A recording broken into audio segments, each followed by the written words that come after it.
Can we talk about politics? Now, as I was designing this presentation, I had two questions.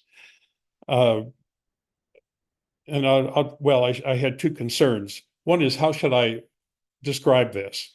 And so I wondered, should we call it, how can we talk about politics? And then I thought again, no, the question really is, should we talk about politics at all? Do we have the right to do this? Now, here are my two apologies. Both of your teachers today are lifelong Americans. So those of you who are from other places, we will probably refer to more American political concerns than that of other countries. However, it's very clear that what is happening here is happening all over. We are living in an age of tightening conservatism and a strong uh, alliance between religion and politics. Here's a quotation from Seibold in Newsweek.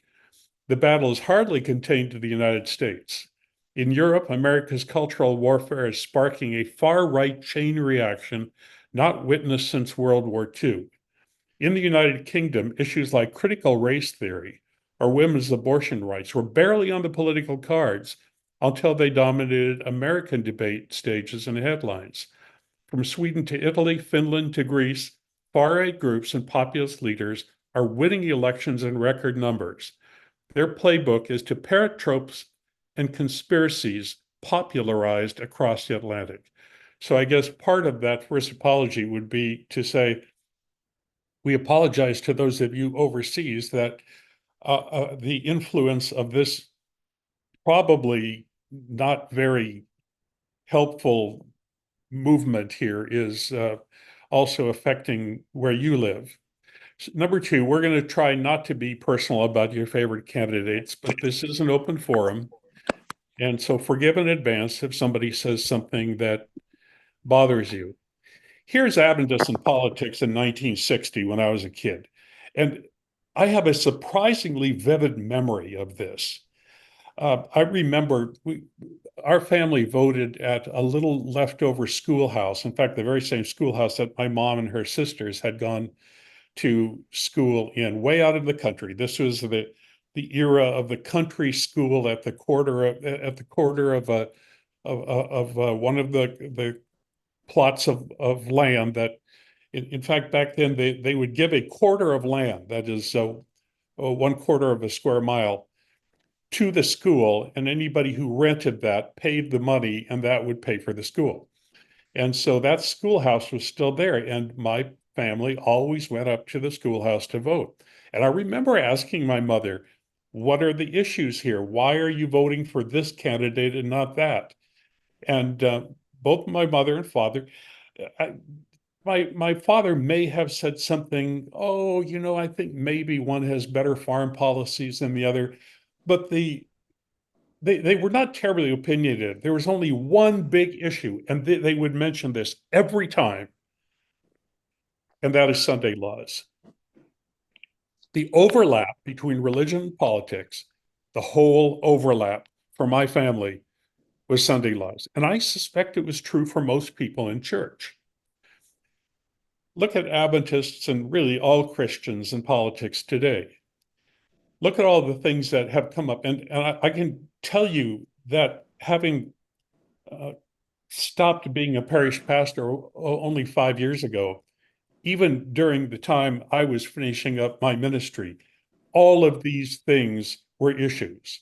Reproduction, and by that I include abortion. There have even been a few states who are flirting with the possibility of outlawing contraception. It's come up. I believe it was in Oklahoma. Crime and punishment, and certainly the death penalty is involved there, but other things as well. Climate change. I have gotten in trouble in my churches for merely saying it just keeps getting hotter every year, doesn't it? And somebody says, "Oh, you're one of those climate change people." Healthcare and vaccines. You've all heard that story. Prayer and religious instruction in public schools. Right now, we have a law in Louisiana saying that they have to post the Ten Commandments, and another state, which I'm not recalling right now, that they have to give instruction in the Bible. Creationism and intelligent design. People actually telling science teachers, no, you cannot teach evolution. You must teach you must teach creationism in with various restrictions or some kind of intelligent design. Capitalism and the things that go with it, such as income inequality. There are a great many people who sort of bless capitalism as though it is a something that God has given us. Library books, you've heard all about that. And of course, gender and sexual preference, language and culture and immigration. Those kind of go together. If you become an American, you should speak English and we're not going to accommodate you. That has become an issue that is in both religion and the political world. Race, of course, and guns. I actually pastored a church where people felt that it was a need to not enforce, but to permit guns and encourage people to carry guns. This is astonishing stuff, and it's absolutely true. I had church members who had guns with them in church. So some observations based on this. These are my personal observations, but except for the one that I'm going to quote here. Politics has more power than religion and has taken over the public sphere. Every time a politician takes up a cause, it potentially pushes it out of the pulpit. Religion has tried to use the power of politics for its own gain and vice versa. And both religion and the political world have been compromised by this. And this is an important one. My friend Robert Crux is writing an article about this in my next issue of the magazine. Religious liberty used to mean the freedom to worship as you wish. It now means the biblical authorization to impose your beliefs on others.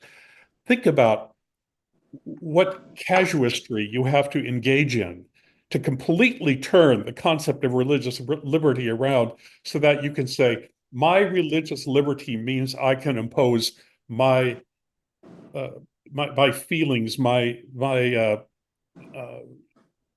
convictions, the word I was looking for, convictions on you.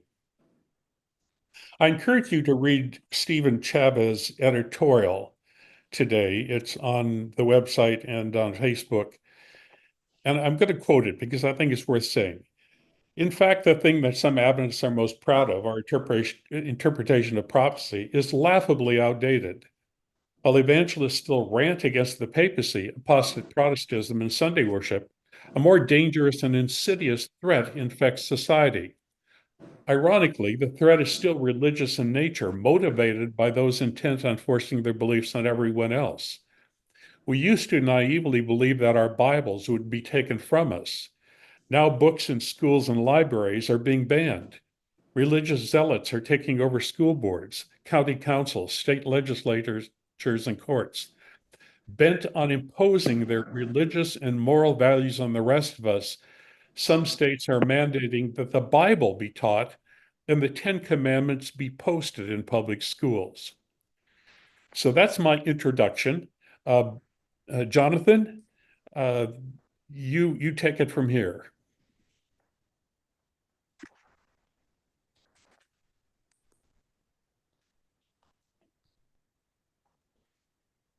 Unmute, Jonathan.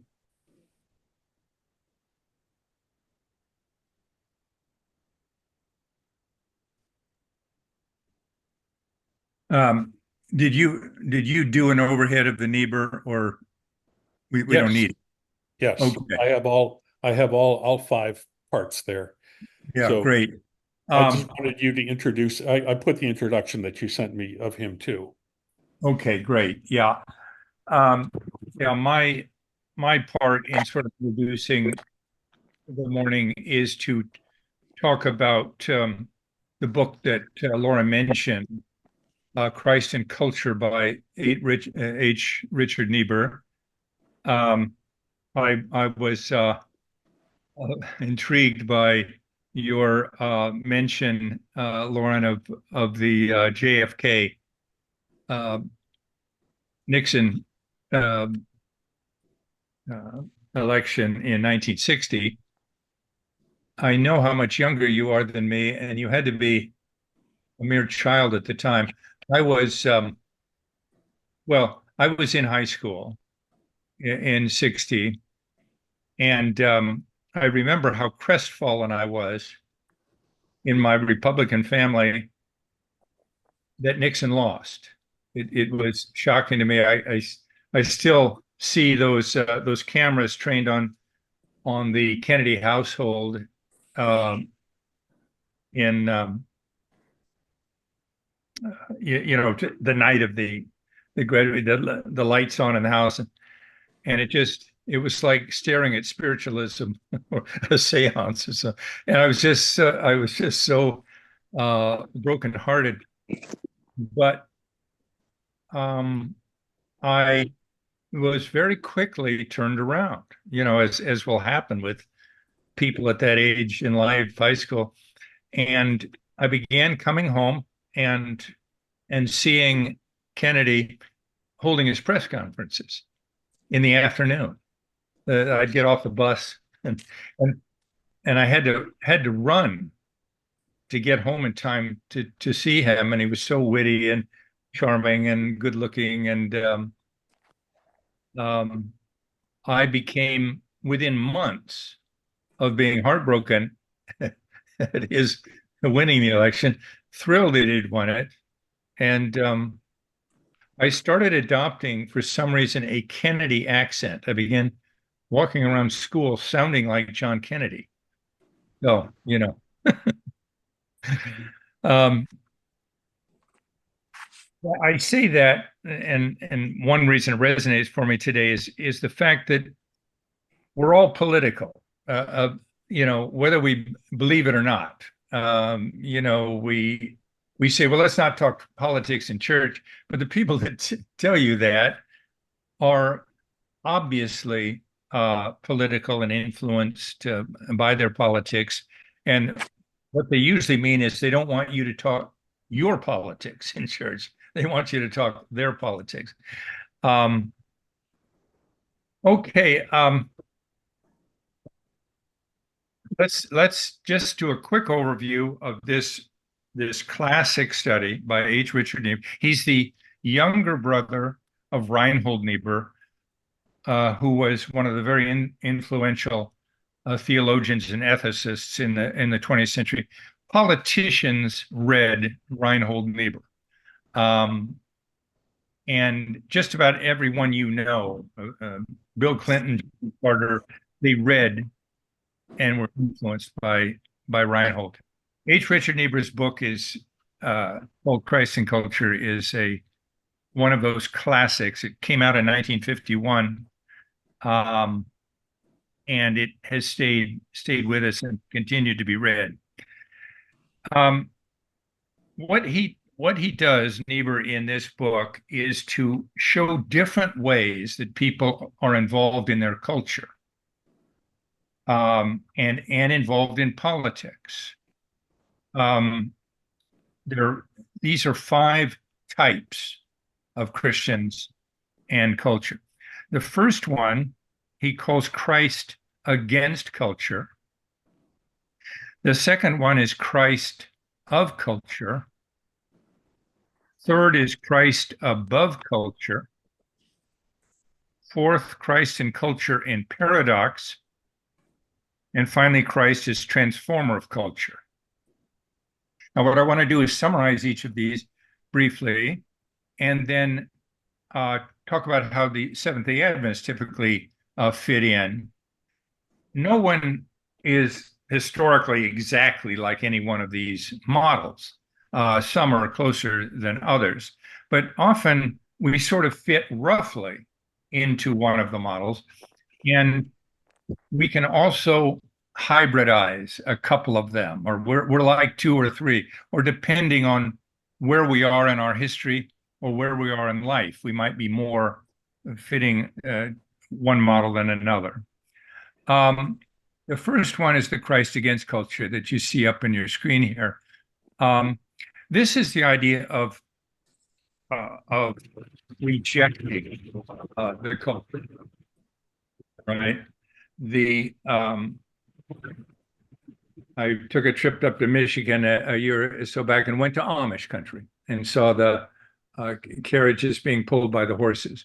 Well, this is a culture that historically has done its best to withdraw from society.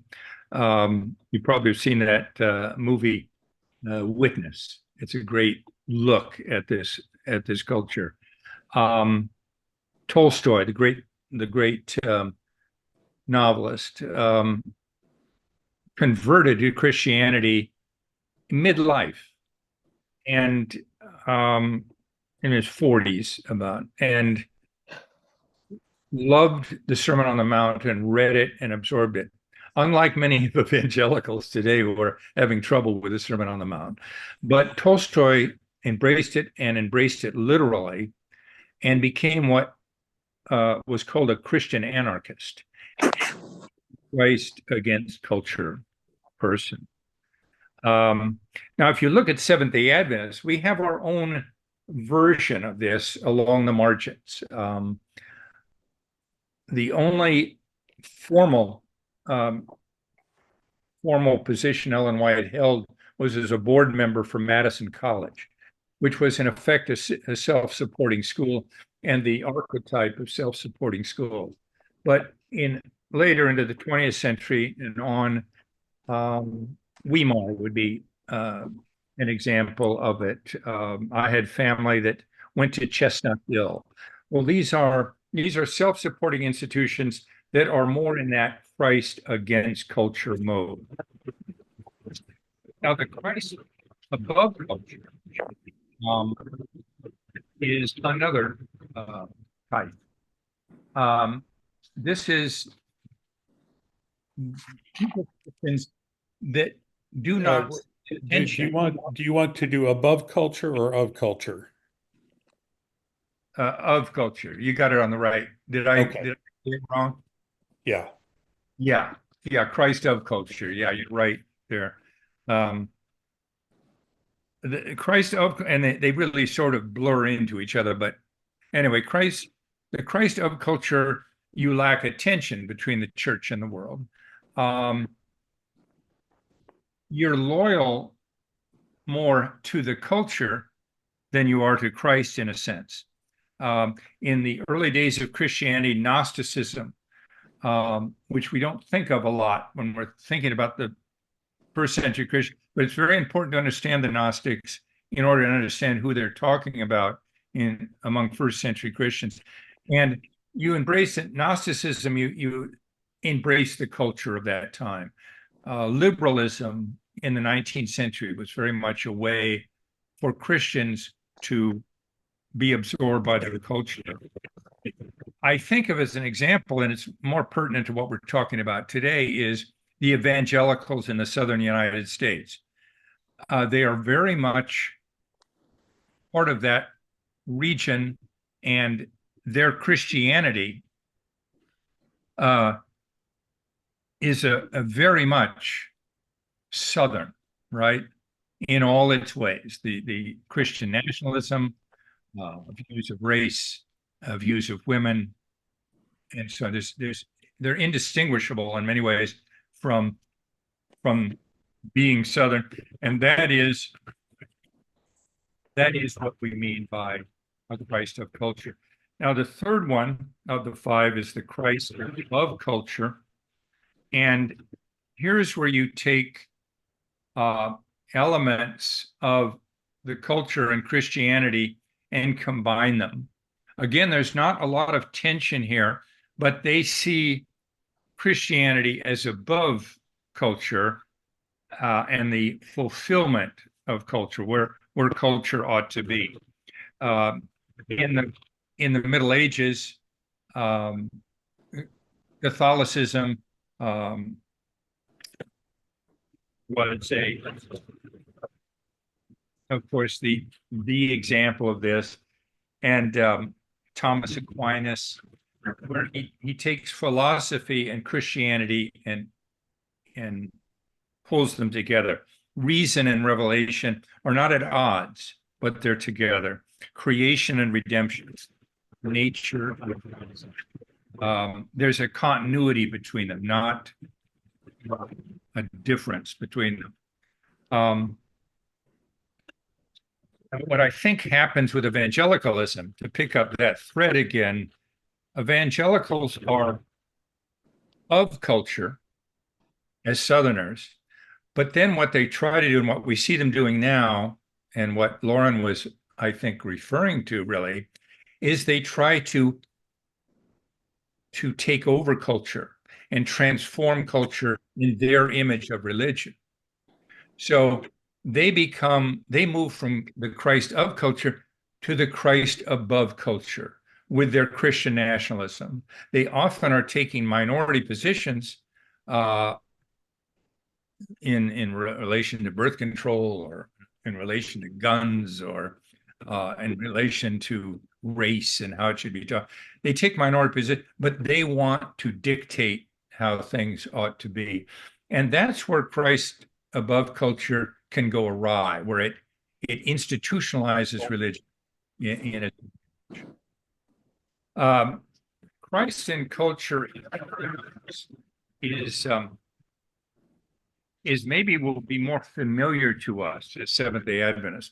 This is the idea that a Christian views culture as sinful, but they don't do much about it, right? They live as individuals within the culture. They infiltrate the culture. They go to work in the culture.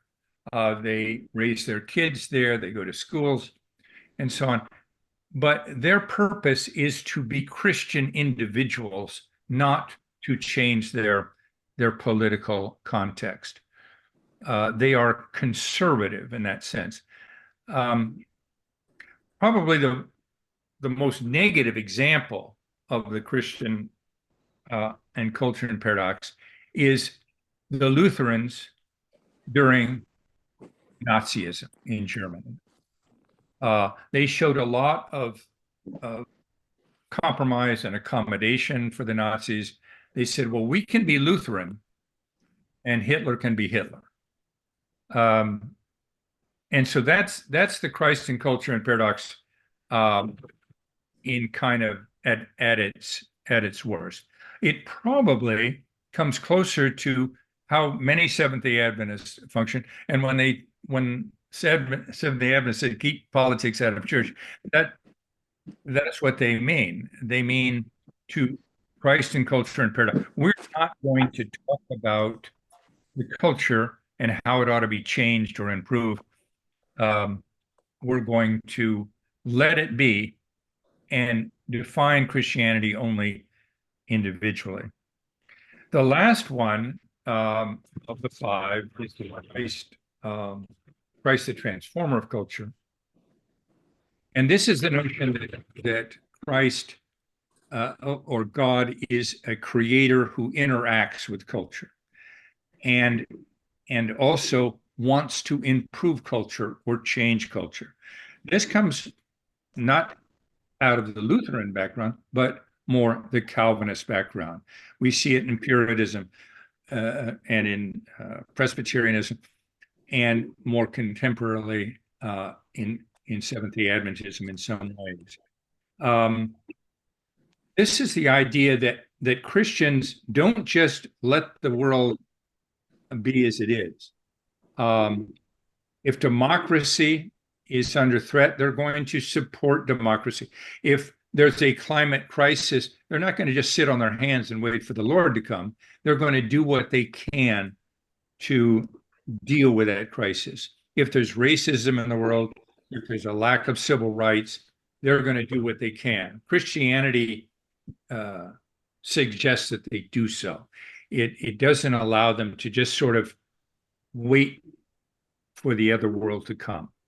The Reformed tradition, like I say, has been more along these lines. The social gospel, as you may know of, in the late 19th century, and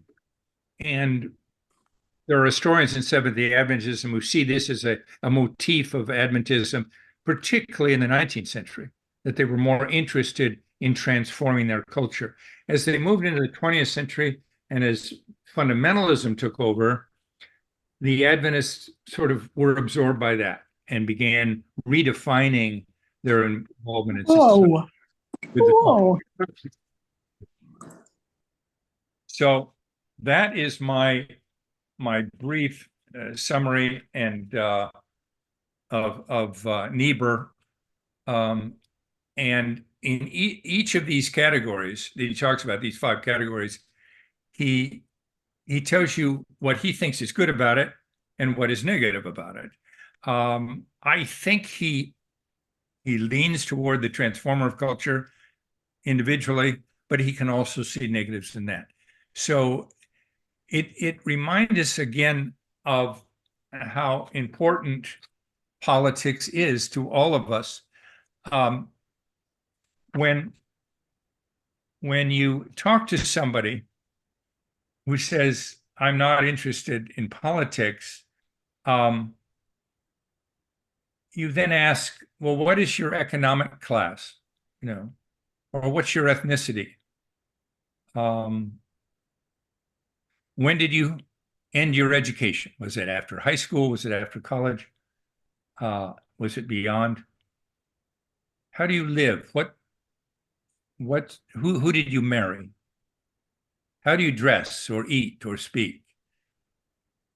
When I ask you these questions and you answer them for me, I can tell you how you voted. All these things are involved. And if you tell the pastor, don't talk about politics, I can tell you how you voted. Very interesting. Thank you.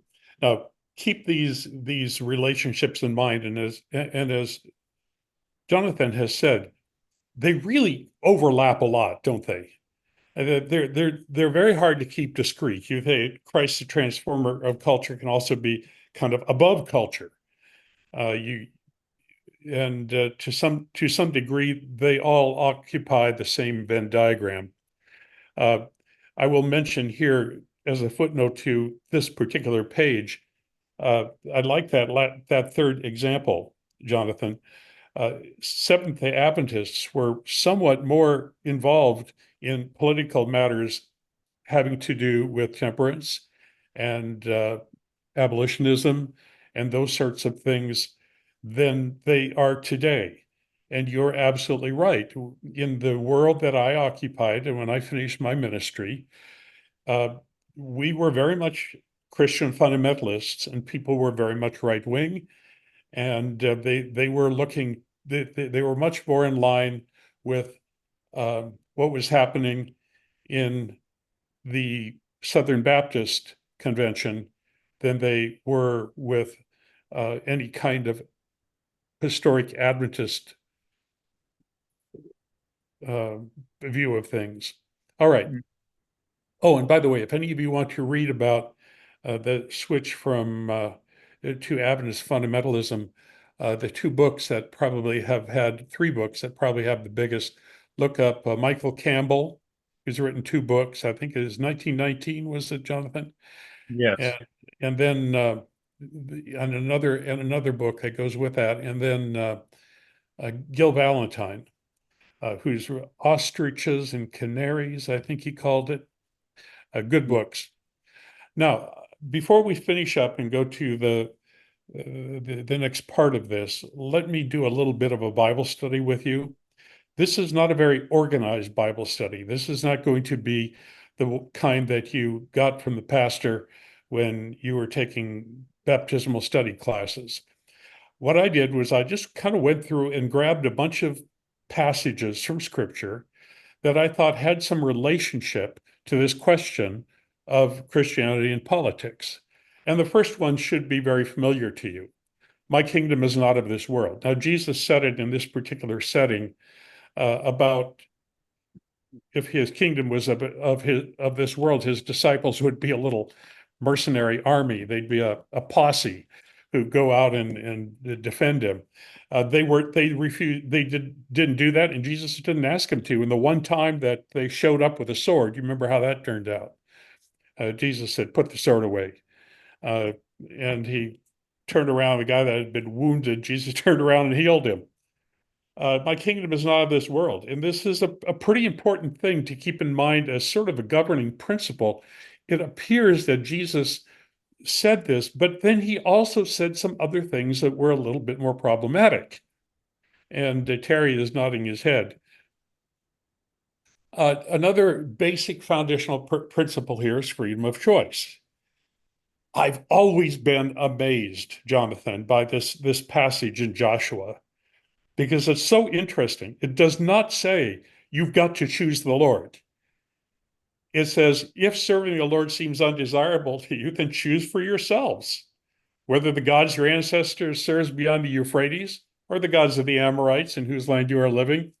But as for me and my household, we'll serve the Lord. He did not say, we're going to kill everybody who chooses to serve the gods of the Amorites. He says, make your choice, folks.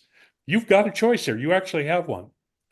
And then you have this very pathos-laden plea on the part of Jesus, where he says, I really, really, really want you to accept this message of God's goodness and God's love. When we sent you the prophets, you stoned them and killed them. And I've wanted to gather you as a hen gathers her chicks under her wings, and you were not willing. But I'm not going to force you to do that. So we should be very clear. The Bible does not recommend a religion as such. It recommends certain principles, certain ideas. It certainly the Bible certainly, even Jesus, taught the idea that there was one supreme God, the Lord our God, the Lord is one, and that God was above all, and that God expects certain responsibilities on the part of those who follow him. At the same time, he did not force people. And the closest I can get to a sort of ecumenism on the part of Jesus is when he sees, when his disciples come and complain, hey, there's a guy over there, he's casting out demons in your name. And Jesus said, don't stop him. If he's for us, why should we be against him? He's belongs to a different congregation, but he's still one of us. That's how I read it. I could be wrong, but that's how I read it. Caesar and God. I will confess to you, every time I read this passage, I think it's a little weaselly. I know that Jesus said it, and some people think it's profound. I wish he had been a little more careful, because he leaves something very much up in the air here. What belongs to Caesar and what belongs to God? Give back to Caesar what is Caesar's, and to God what is God's. Well, in the context, that was money given to the, well, it was a temple tax in this case, but it was still a civil authority, versus money given as your offerings and your tithes and that sort of thing. And I suppose you could also say there's a larger picture here, which we're going to get into in one of the next passages. Sorry. When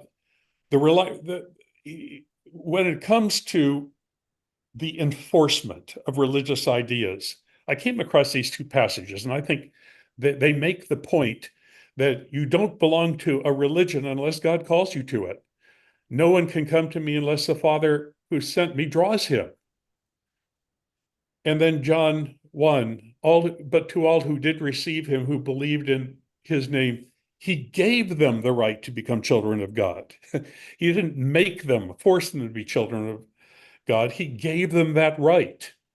They were, and this last phrase, not by the will of the flesh or of the will of man, not of blood. You don't become one of God's people by being born into the right group. It is the will of God that does that. Now, this one is the hardest. And by the way, I hope some of you are making a few notes on this, because when I finish, my intention is to, I've got my notebook out here, and my intention is to take notes on what your responses are to these things, because I'm struggling with it. And this one I struggle with more than any other. I find this a very problematic passage. I don't know how you feel about it, but to me, it's very problematic. Let me highlight a couple of things here. Let everyone be subject to the governing authorities, for there is no authority except that which God has established.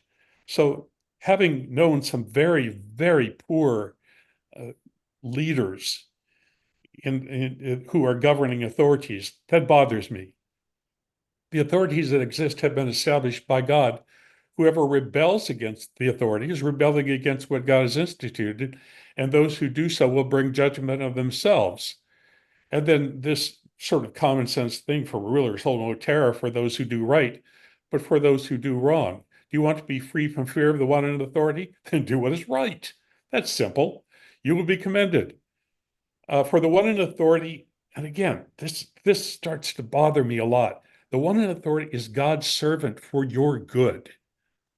How could a Mao Zedong, or who killed many people, or a Hitler for that matter, be God's servant for your good? And then skip on down to number 6.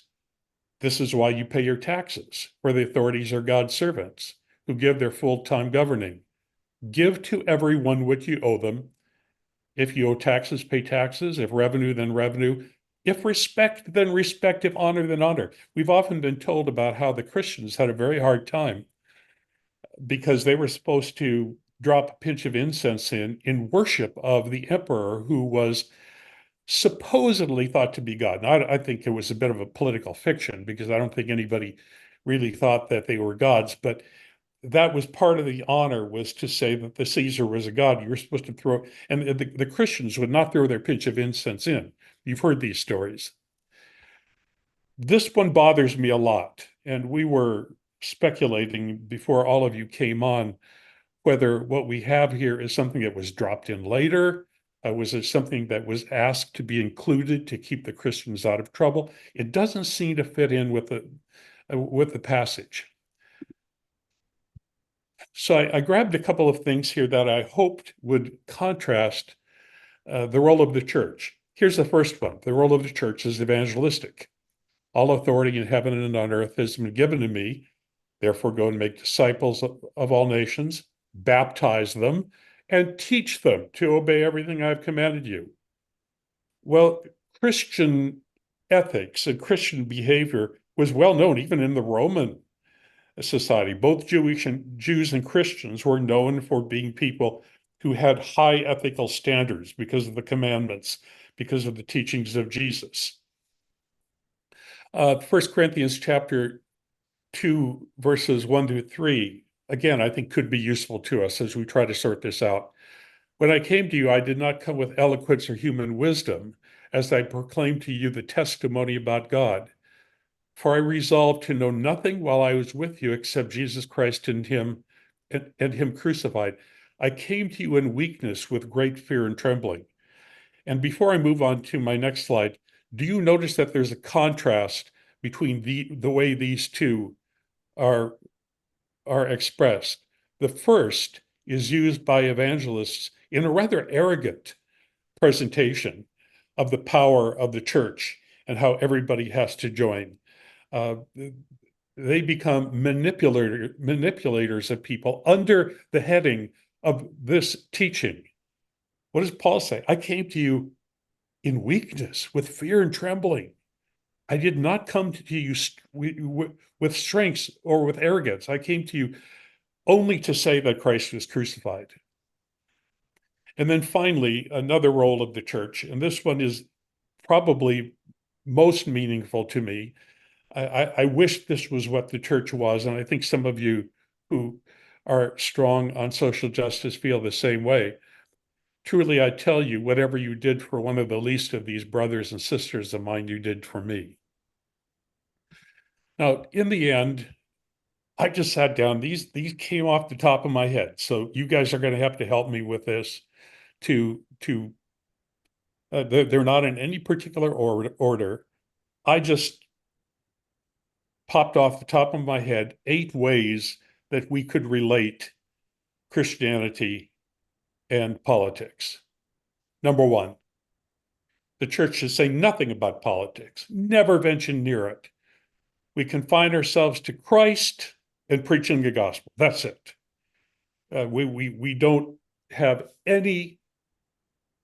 nothing that we will say on the topic of politics.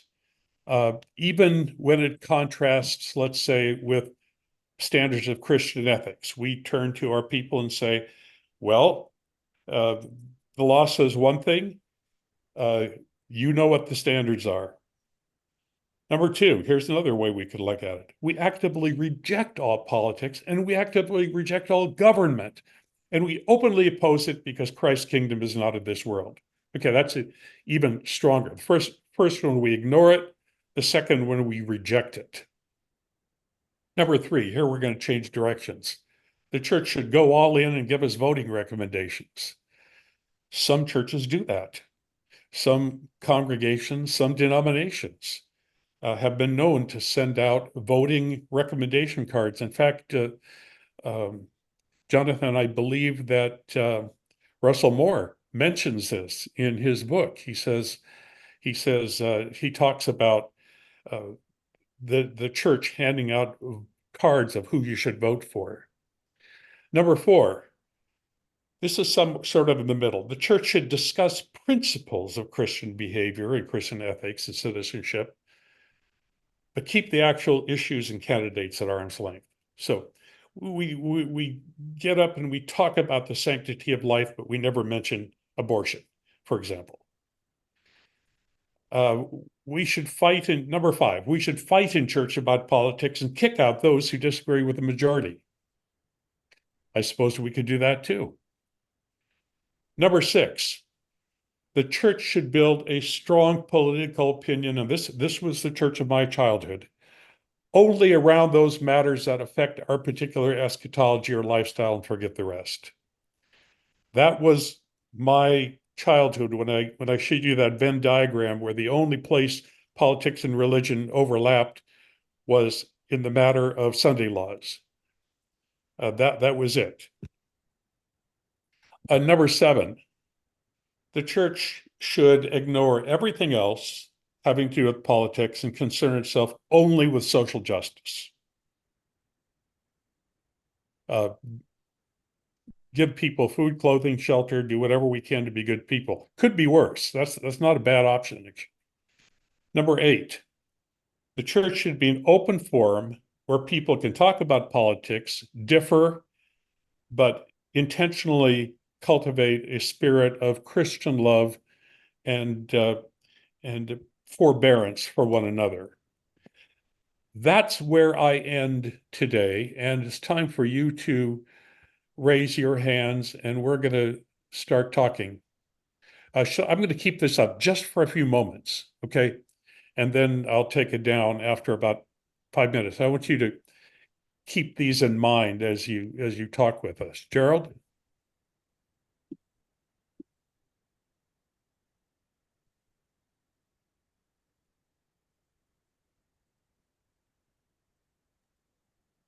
Unmute.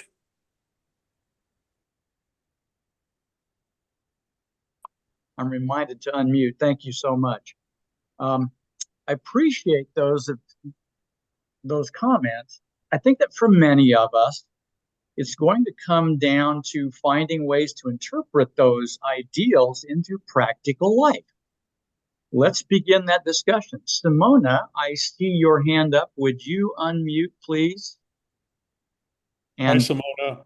Loren, could you Hi. unmute her? I'm not sure. There, it's done. Thank you. Good.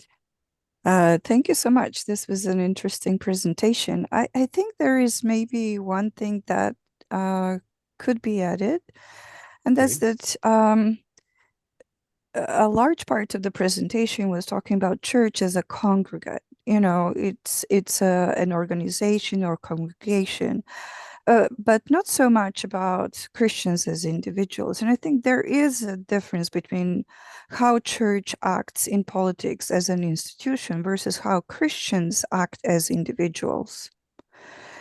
Secondly, I think that the issue of legislating my religion, which is very popular these days among many so-called Christians, I'm not sure I would agree that they really are Christians, is that it goes against the fundamental principle of freedom, which is one of the underlying principles of God's kingdom. God, in essence, allowed the freedom to rebel against him at the cost of his own life. And yet we have Christians who believe it is okay to just steamroll over freedom of others. My freedom ends where your freedom begins. And I think that issue of the principle of freedom is not underlined, is not often mentioned when we talk about politics and about the values and principles that the church as an institution is supposed to stand for. And finally, I think that instead of talking a lot about, who should we vote for as in terms of names or so on in church as a congregate, maybe we should talk about the values. What are the values that we stand for? And I think the values of freedom, the right of other person to exist, the right of all people to be equal, they are fundamental principles of God's kingdom. Because God has created us all and he saved all of us. He died for all of us. He lived for all of us. He resurrected for all of us. And so I think that these principles where we are supposed to look at other people as equals in terms of race, gender, gender identity, we can go down the line, what are the values, but there are some fundamental issues here that we too often forget. And I think the issues of freedom, equality, love, all these things that God embodies and is as the source of, should be something that we talk about in church. Simona, thank you. I think that touches a heartstring with many of us. Jonathan, Loren, what do you think? You'll notice, Simona, that most of the conflicts come up into places where two people's freedom come into conflict. For example, if I am free to discriminate against, let's say, an LGBTQ person, can they not also claim to be free to do business with me, for example? That's been a big one lately. Yeah, so maybe I think that the issue that the word freedom is used wrongly in this context, because you have the right to be who you are, you have the right to think what you want, but you cannot diminish another person, and you cannot make that person lesser and refuse to treat them with respect. And I think that lots of people who talk about so-called religious freedom are doing exactly that. They're taking the right to treat other people as lesser so that they can feel better about themselves, frankly. Yeah, no, that was the quote that I used from a little earlier, where it's become. I think I got this from you, Robert Crux. I got the quote that is Robert here? Yeah, Robert is here. That religious liberty used to mean the ability to practice your own faith. Now it means a way of manipulating other people under the guise of your religious liberty. And that's a real problem. But again, I think I would argue, and I think maybe some of the ethicists here would argue that there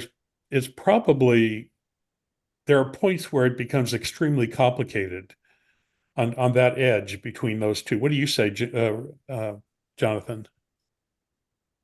Well, I think I agree with what Simona said, and I think she's she's arguing against Project 2025, basically, where a minority of evangelicals are wanting to impose their values and their views on majority. Way back in the origins of the colonies in America, the immigrants came to establish colonies based on religious liberty. That is, they had not been free in the country from which they came. They were persecuted there, so they wanted to come to America to establish colonies. But it wasn't, it was freedom to persecute other people in Massachusetts and in Maryland and in the Carolinas. They were not there to say anything goes in our colony. They were there to say only our view of religion will go. And it took until the founders, with their Enlightenment background, not evangelical background. These men were not Christians in any recognizable way to evangelicals today. They said, look, separate church and state. You can practice your religion, but you can't tell other people what to do religiously. And I think that's what Simone is touching on here, that she's an Enlightenment person, not a 16th century Puritan on this score. And the troubling thing that we're seeing with evangelicals now who have been regional, they've been a minority, and they've been aggrieved by that, and they've been upset by that. And now they've got a shot at being in charge. And you think, oh, well, that's good. The Christians are in charge. Well, their understanding of Christianity is to make others fall in line with their view. And that's quite different than the principles under which it was founded. That's a very strong interjection, and it's going to, I think, govern the remainder of our discussion today. Linda McZeal, please continue the conversation. Where are you from? Help us. I'm not familiar with I am Linda, African American. I live in Brunswick, Georgia, near St. Simon's Island, and I'm happy to be here. I'm happy that this subject came up, and it's a forum where I can be honest. First point I wanted to make was that I agree. We have to have politics because we have limited resources, and we have to have people that know how to use these limited resources to benefit all of us. I'm talking about America now. I'm not talking about the world, but it would count for the world. And we would want those people to be righteous and to help everybody. That's where I'm for, that we need politics. We just need good politicians to. And the other point is, I'm independent. The left is just as, they do the same side of the coin almost as the right. I found this out lately when they're just as dogmatic as the right, because I am a straight woman. I don't know. I never questioned why I was born straight, why I was born. I'm a brown skinned African American, why I was born brown skinned, but I figured it might have something to do with genetics. And I'm interested in that subject. I'm not able to give it full time pursuit. But and this has happened before, not for a long time, if I'm in the presence of a gay person, say this has been a while now, sometimes the question will be, do you accept gay people? It'll come out the blue. And I'm like, and they don't give me an opportunity to say, I don't understand. I would like to understand why I was born, what you call straight, although I don't, that's just a label. And why, and gay is just a label because gay just means happy. I don't understand. Can we have a conversation? No, we cannot have a conversation. It's and they'll come down hard on me. I'm discriminated against them, and I haven't done anything but be kind to them. They have brought the subject to me. It was no reason for the subject to come up. That we were in a context where I was treating them just like I did everybody else. And I'm answering them honestly. And I really want a dialogue, but they don't want a dialogue. They want you to say you're Black and you're accepted. Well, why couldn't you flip the coin and say, well, you're white and you're accepted? It's like I'm independent because I found out the left can be just as dogmatic, the right, no, because of the factor with the 25. I do agree with some things on the right, but it's like a conversation cannot be had, especially with gay individuals who are not able. I would like to sit down and we take a course, maybe on genetics, maybe to find out why people genes are expressed in different ways to where I'm brown skinned, my sister is light skinned, why you're gay, why you're attracted to the same sex and why I'm not. But I've not been given that opportunity by the gay people that I've come across. They want to get you fired from your job. They want to make you a bigoted, which I'm not, none of. And that way, if you're not careful, you'll get defensive against them. So if anybody got any suggestion in this room to help me with that question, thank you for letting me express myself. Thank you. Thank you, Linda. Thank you for being open and honest. And that's what I hope this forum can allow us to do. Loren, Jonathan, what do you have? Well, I would compliment you, first of all, that you want to understand, and not everybody does. And that in itself is pretty important, that you say, well, I wish I could understand. I don't understand. I guess I would turn the question back to you, Linda.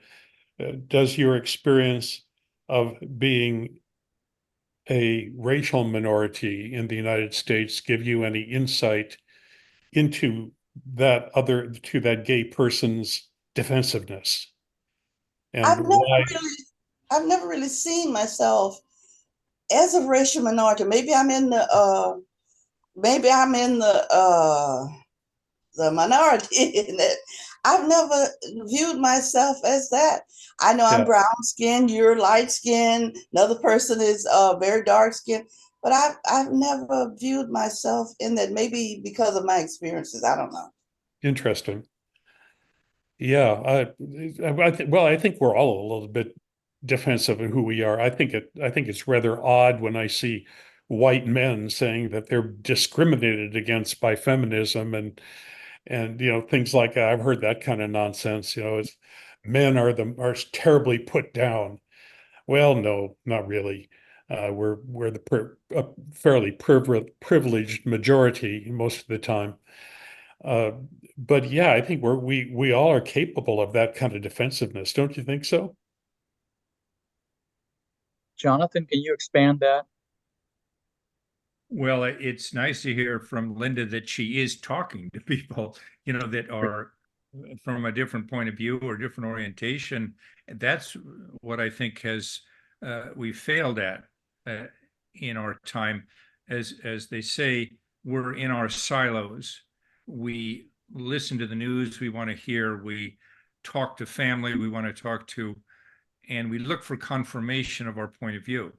And she's talking about being in conversation with people who are critical of her, or she doesn't totally understand. And I think that's where things can move a bit. That's where we can all become more educated. I am more left than right, personally, and I fear that there can be a false equivalency between the two. That is, people who say, well, the left is just as bad as the right. I think right now we're seeing the right take some really ugly sort of autocratic positions, and there's a lot at stake in so much of the culture going in that direction. But I would agree with Linda that the left has its problems too. Yeah. And the left needs to be self-critical as well. So I'm not dismissing her completely, but I favor thinking of this as because there are problems on the left doesn't mean the right should be allowed to do all they would like to do here. Yeah, Jonathan, it has seemed to me for a long time that what I'm seeing in conservatism in the United States, authoritarianism seems to be dominant in conservatism. They talk about freedom, but I think they have tended to like authoritarianism, at least lately. Now, that's not, authoritarianism hasn't always gone with conservatism. In the Soviet Union, for example, socialism was extremely authoritarian. So you can be authoritarian in a lot of different, under a lot of different philosophical headings. But right now, it does seem to me that the right is loving authoritarianism more than the left, and that the left probably would like freedom more. Yeah, that's yeah, and Linda's got her finger on that point that freedom is a real watershed between these two sides. Back in the day, we were talking about Nixon and Kennedy. Back in the day, George Wallace freaked us all out by winning 4 states in a national election. He was a regional candidate. He was representing a minority point of view, but he won 4 states. Well, that's amazing. Now we're in a situation where George Wallace is running neck and neck with the Democrat, really. Yeah. That is, it's even. It's a flip of the coin. And for autocracy to be running even with democracy is a pretty scary idea. And we're in a time when things have shifted. The Europeans look at us, this melodrama going on in the United States, and they're just shocked. They can't believe it. We can't do an election without saying, well, it's crooked. We're a banana republic. It's very hard for them to grasp from the outside. Yeah. Thank you for that expansion. Perhaps that's an opportunity for us to come back a little. I think Ray and Bobby, you've got something to say that might help Linda as well, but add to our conversation. Thanks. I'm not hearing you. You must have your microphone muted, perhaps. Now you're muted overall. Look at the device microphone. Still not hearing you. Yeah, we're not hearing you. Ray, why don't you check your microphone connection, because you're not being picked up. And maybe we should move on to Ed. Usually you've never had any problem, Ray. I don't know what's going on there. We'll come back to you. Ed Reichstein. Good afternoon. Indeed. This might be slightly off trajectory here, but early on in our session today, we cited a lot of texts, and ones that are somewhat troublesome, like all these leaders are ordained by God. Romans 13. Yeah, that's pretty hard to swallow, actually. Me too. But generally speaking, we tend, for most things, including this topic, to rely on a scripture that is a minimum of 2,000 years old. And 2,000 years ago, the fastest you could travel was the speed of a horse or a boat before the wind. We knew nothing about genetics 2,000 years ago. As a matter of fact, 2,000 years ago, we believed some pretty crazy stuff about that. A large part of the Bible, probably the majority of the Bible, was finalized in the last 2,000 to 3,000 years. And ever since, for the last 600 years of its existence, Israel was almost all the time subject to one empire or another. True. And that creates a certain mindset. And what we read in the New Testament is almost certainly affected by those geopolitical realities, which are not the same as what we have today, at least not yet. Today, we have artificial intelligence. We know quite a bit about genetics. We have the Webb telescope that is informing us of previously unknown things about the universe. And we have Dr. Pepper. So we probably have a different mindset than the 2,000-year-old information. And this has been troubling me lately on a number of fronts, but that we have this is our reliance. In the subject of politics, are we Christians free to develop attitudes and sort of tenets that are ones that just plain make sense to us today? Should we just be tied to empire-based scripture to come up with the ideas, or can we just get some sensical heads together and say what makes the most sense for a church who believes in Jesus? What makes the most sense as to how we relate to the political world around us? Jonathan?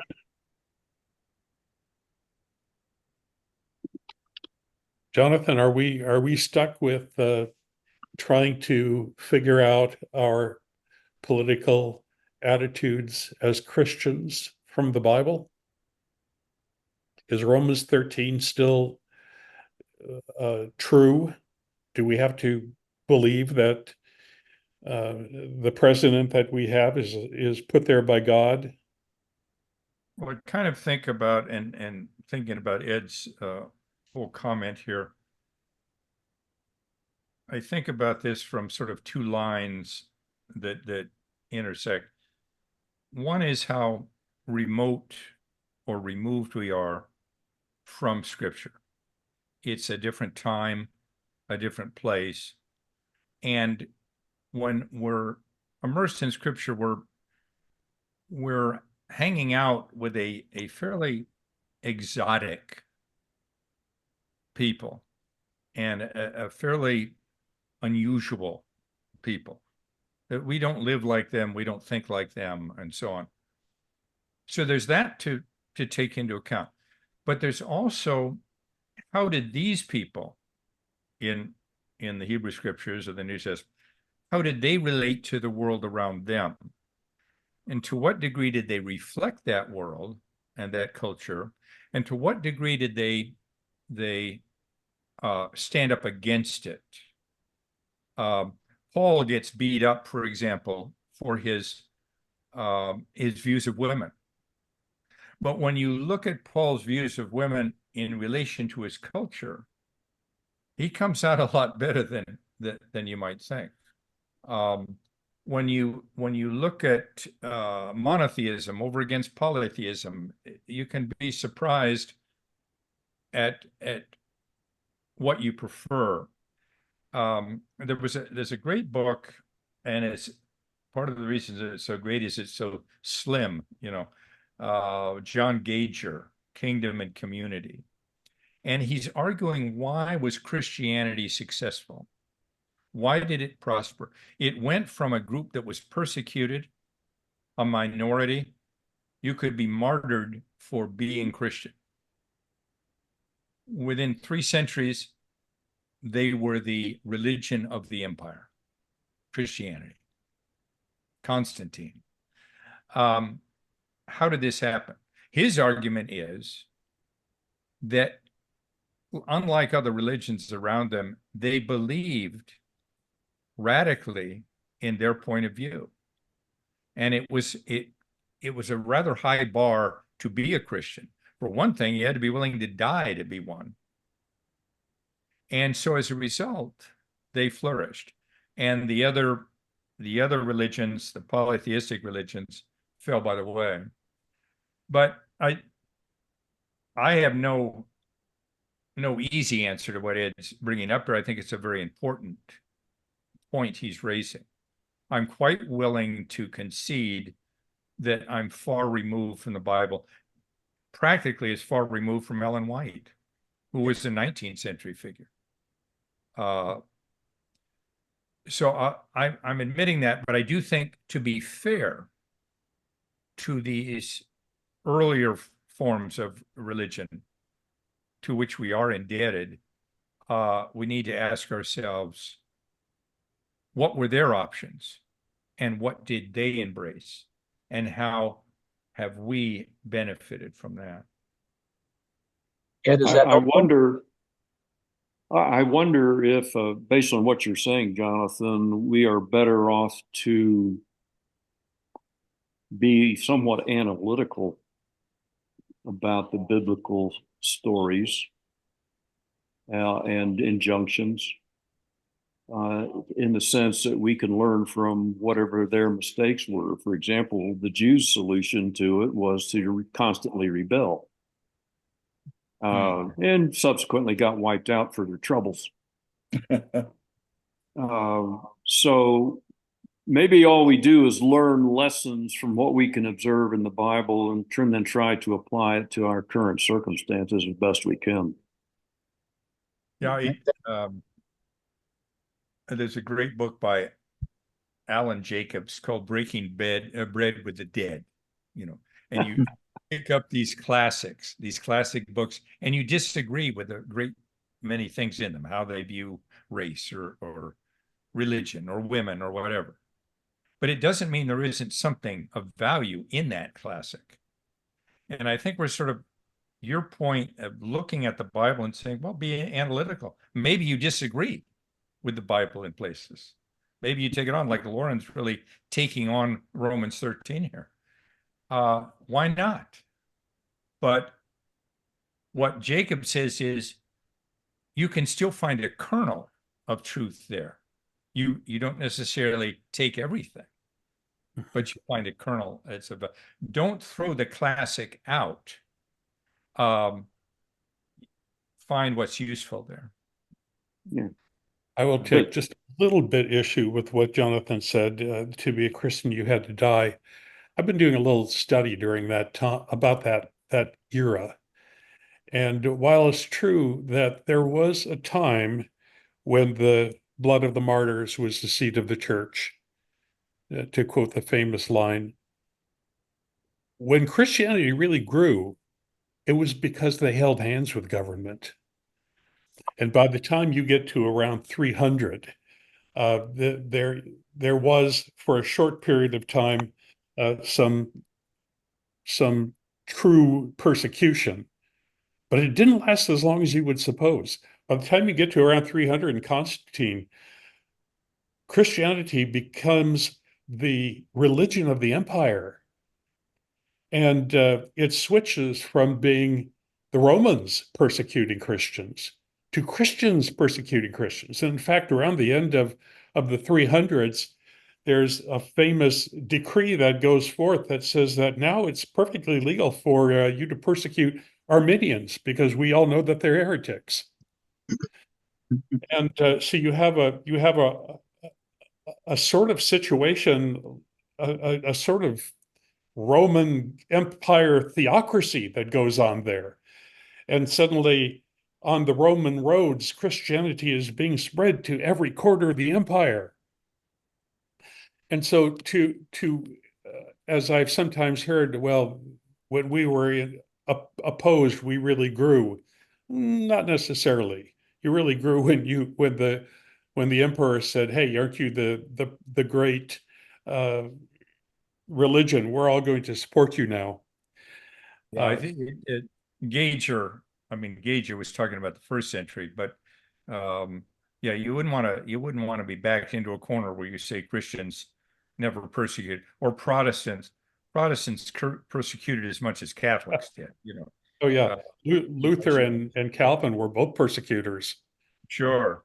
That But- would bring us back into early Adventism, gentlemen. Let's refrain. Ray and Bob, I think you've got your problems fixed. Let's hear from you. All right, can you hear me now? Absolutely. Thank you.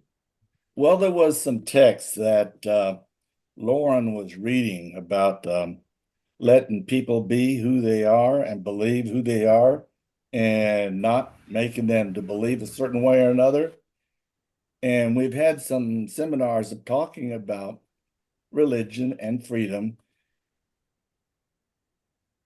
But are we really sure we know what freedom is? Because if those texts were correct, then why is the goal of many, not all, but particularly us, I'm only familiar with the SDA church, is to go out and change other people's religious beliefs? I thought freedom would allow them to believe that way.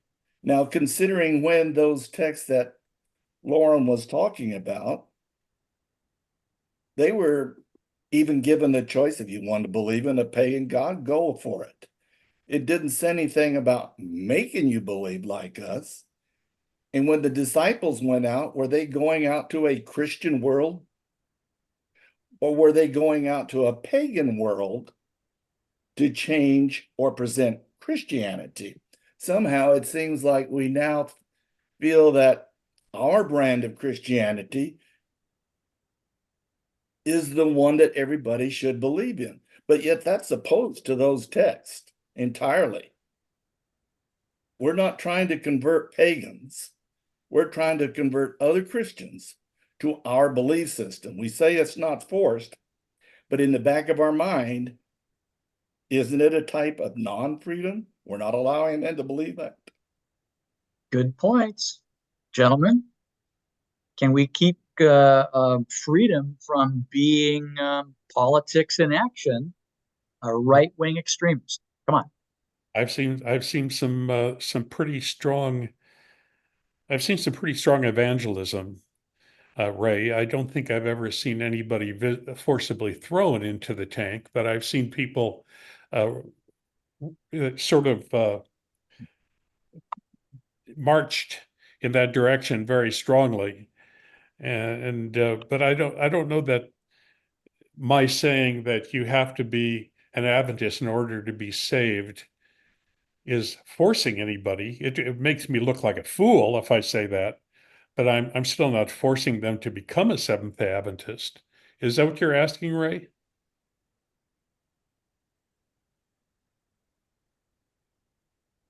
Well, it's like we're not choosing to let them believe the way they want to believe. Hmm.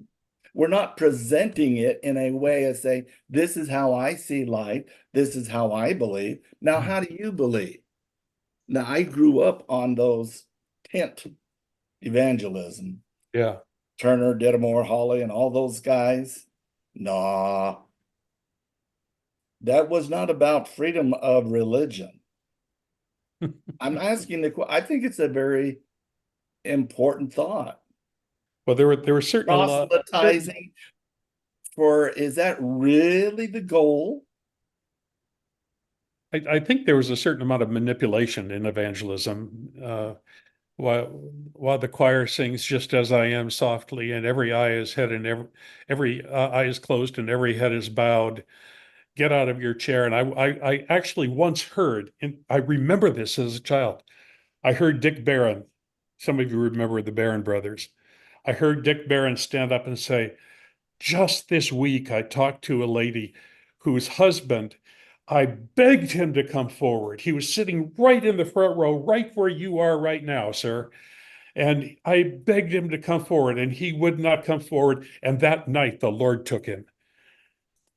I mean, talk about, twisting your arm up behind your back and forcing you to come to the front as a child. That was powerful to me. And so, yeah, there's a lot of manipulation there. So if that's what you're saying, I'm with you. Well, my real question is, who did Christ send his disciples out to? Who did he send them out? That's who we're supposed to be following, because it always comes up as a question, how are you going to convert the whole world when there's people being born all the time and everything? I think we'd have to give up the idea that the world is pretty much heard about Christianity. So what is our role? That was my viewpoint based on your text. Ray, since you're reacting to my text, I'm going to dominate here, and I'm sorry. It's okay.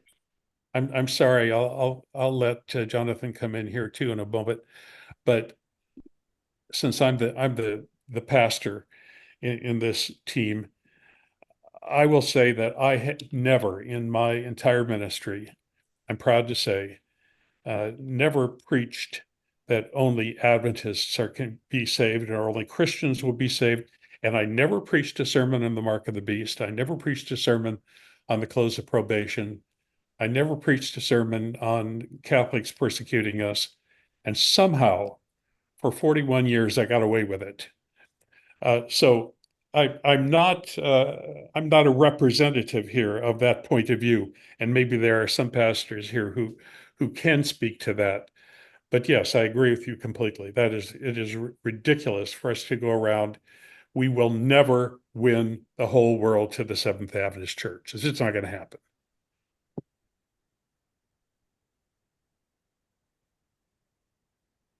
Jonathan, you're welcome to correct me here if you want to. But no, I like what you're saying. I think, and I'd like to question. I think it really gets down to this issue of, are Seventh-day Adventists a sect or a denomination? And sect is kind of a pejorative word, and denomination is sort of a milquetoasty word, but all it means is a sect, a group that views itself as a sect believes they have, if not all the truth, the most truth, right? They're a color that surpasses the other colors of the various churches. Whereas a denomination sees religious groups as a mosaic. There's many colors, there's many groups, and one isn't necessarily better than the other. You choose your group, not because it's a matter of life or death or saved or lost, but you're comfortable in that group, you like its point of view, and so on. And I think much of evangelism over the years was tied into more sect-like behavior. You're trying to save people from this benighted life they're living, their ignorance of the gospel and so on. You want to upgrade them. I think there are probably Seventh-day Adventists who would say not everybody should be a Seventh-day Adventist, that it wouldn't be a good idea. For many, it's a good thing, but for many, it may not be. But I think what's being argued here is maybe we should have more of a denominational view than a sectarian view when we approach other groups. And I think that would help us open up and learn from them. They learn from us. Good. Good. Thank you. Emmanuel, you've been patiently waiting. Where's this taking your mind? I really enjoy the presentation, and I would like to move the presentation to a little bit another direction. It seems to me, because of Romans chapter 13, we have a strong ethical problem. And this gives us some strange reality. The Seventh-day Adventist Church, hiding behind Romans chapter 13, approve, endorse everything Adolf Hitler did. On the other spectrum, Dietrich Bonhoeffer went to Germany to kill Hitler. In 1971, Gustavo Guterres put liberation theology. It was a marriage between theology and Marxism. Why? Because the church refused to be involved in politics, we have some kind of aberration. Question is, where the church is going from here? Jonathan, help us out. On Bonhoeffer? Emmanuel's asking for something practical here. Where's our church headed? Because the church is not doing anything. We have some people doing some stuff. What the church did, embrace Adolf Hitler, approve Adolf Hitler, Bonhoeffer. He was teaching here in New York City. He left to go to Germany to kill Adolf Hitler, and liberation theology marry Marxism and theology. So we as a church, where are we going? If not, what are we planning to do as far as politics is concerned? And this is very timely because in 6 months we have to go to vote. Yeah, Bonhoeffer was, and he's a hero to me, but he was Christ the transformer of culture, and not Christ and culture and paradox. He could not tolerate living in a Germany run by Hitler. And so he gave up his life to be a transformer of culture.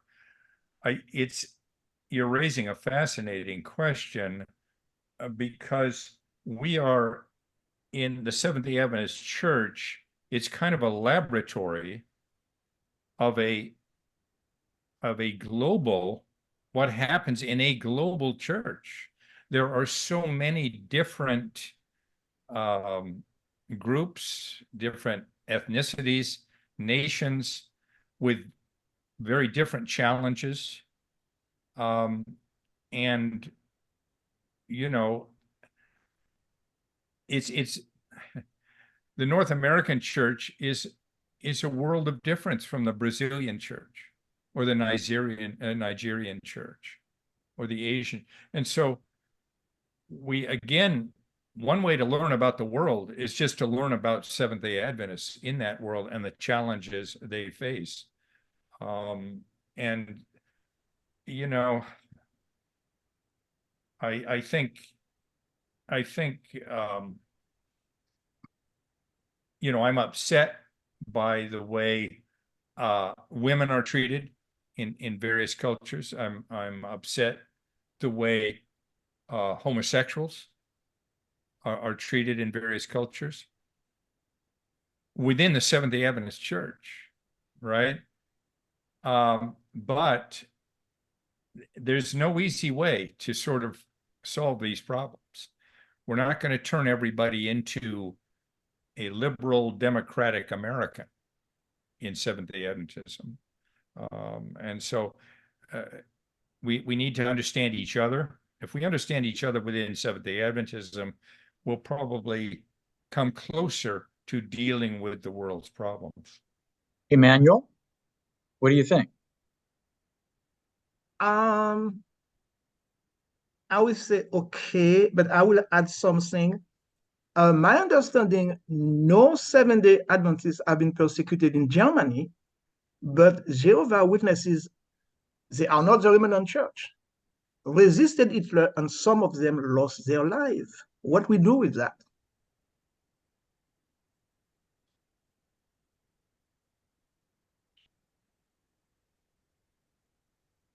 Perhaps we can leave that as a theoretical. Kevin James, I had you next on my list. Could you unmute if you're still here? Kevin? Yeah, I'm still here. I had lowered my hand, but That's Well, okay. I value what you have to say. Please add a No, little bit. there was just so much good stuff that has been shared already. You know, I didn't want to take up too much time on that. But I'm actually the associate director for public affairs and religious liberty at the Southern Union. And so I presently live in that intersection between politics and church, and it's not completely comfortable a lot of the time. I think we become politics become a problem when we allow it to mold our faith rather than our faith being an influence in a positive way in the community or in society at large. I do agree that with many of the texts that Loren shared is that Christianity is an invitation. It's not a coercion. It's not forced because God is not that way. I don't believe that God intended it as such. I guess what I'm trying to say too is that I think Christianity should model what Christ modeled as far as in society and how we deal with each individual. And I think it's always dangerous when we take politics and use it to leverage our views and force them on others, is where I think, you know, we go wrong. And Adventists used to have a very strong view of that in its earlier years, but unfortunately, it's become less that. It seems like in recent years. I've watched this development go for a number of years now. In fact, I became so concerned with it, I put together a seminar called Subtle Snares, Adventism and the Seduction of Nationalism. And I presented that the first time in 2009. That's when I felt that I no longer could be silent on it. But I used the history of Germany because there's so many parallels as I was seeing within our own congregation over the years. I've been doing religious liberty work for 30 something years now. And I've seen a tremendous change in our own community of faith in the views towards religious liberty. And so that's what prompted that seminar. Kevin, could you give me an example of what you're seeing and then tack on too, how are you dealing with it as people approach you and ask you questions? You know, it used to be if you were a religious liberty director, mostly you sent out Liberty Magazine and to all the attorneys in everybody's community, and you wrote a few Sabbath letters to people saying that their desire to not work on sundown Friday to sundown Saturday was legitimate, and it maybe helped them a little bit with their arguments when that happened. What are you seeing now? How is it when you go around? How do people respond to your message of religious liberty, and how do they argue against it if they do? Well, there was a period of years where you could, you know, a lot of my sermons on religious liberty centered around the dangers of the right. And in the beginning, more Adventists were accepting of it than there weren't.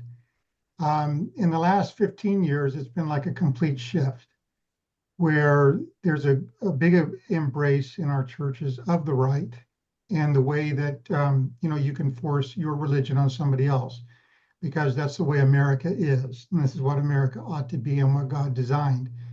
So I've seen that shift take place in our people's thinking, and I've got some theories as behind why that's happened. And so my sermons now are taking a tact to where I am presenting more forcefully the gospel in the sense of it being an invitation to living in Christ. And there's no coercion, there's no manipulation, there's no forcing that on anybody else, but it's simply an invitation and living the freedom that Christ has given us as well, the freedom to love others. You So- probably know, as I do, Kevin, you probably know Alan Reinach. Yes, I know him very well. In And- fact, he's the one who trained me. So And Alan is very good at religious liberty. I'm not Yeah. knocking him, but I have had conversations with him. I don't think he would mind my saying this, where he's saying the biggest threat to religious liberty is from the liberals, because they want to force us to do things that we don't want to do, like baking cakes for gay people and things like that. And for a while, he was pretty strong on that. Now, I've heard him sort of backpedaling on that. But do you find that attitude that being a liberal, being somebody who's accepting of many different kinds of people, which is what being liberal means to me? It means being very accepting of many different kinds of people and their freedom to be who they want. Do you find that is predominating now over the understanding that prayer in schools and those sorts of issues are a problem? yeah, I'm finding that much. I think Alan has been backpedaling on some things, and good for him on that as well. I should say I've seen him pulling back from that. Yeah, he has been some, and that's he's come out strong in some areas. But anyway, be that as it may, yeah, I'm finding that more and more, it seems like a majority of people, at least that come up to my seminars and stuff, certainly carry with them this idea that freedom in Christianity is meant for them, but not for the other person. Yeah. And for years, I ended up ignoring a question that was asked me a couple of times about, when we talked about the right, and we would talk about the threats that were coming from the right way back, that some would ask the question, well, what about the left? And I failed to appreciate that question in the beginning as to what their concerns were. And so, as I said, now I've moved my sermons to get away from pegging the right or the left as one better over the others, but actually both of them can be dangerous, and in effect are creating much of the problem that we have right now. Let me illustrate real quickly. I don't want to dominate this good discussion.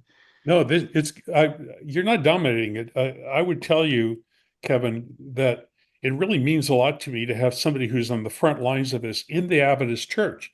I invited Bill Knott today, and he wasn't able to come to the conversation because he's working in the office where they he's the UN. He's doing the UN, I believe, isn't he?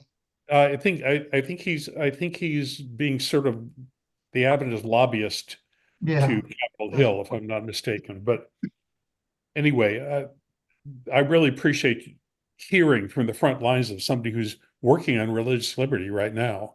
So go ahead and finish your thought. It's a good one. Yeah, so I've moved away from for a number of years, I have been feeling that both sides have been eroding religious liberty, and both of them deal with fear.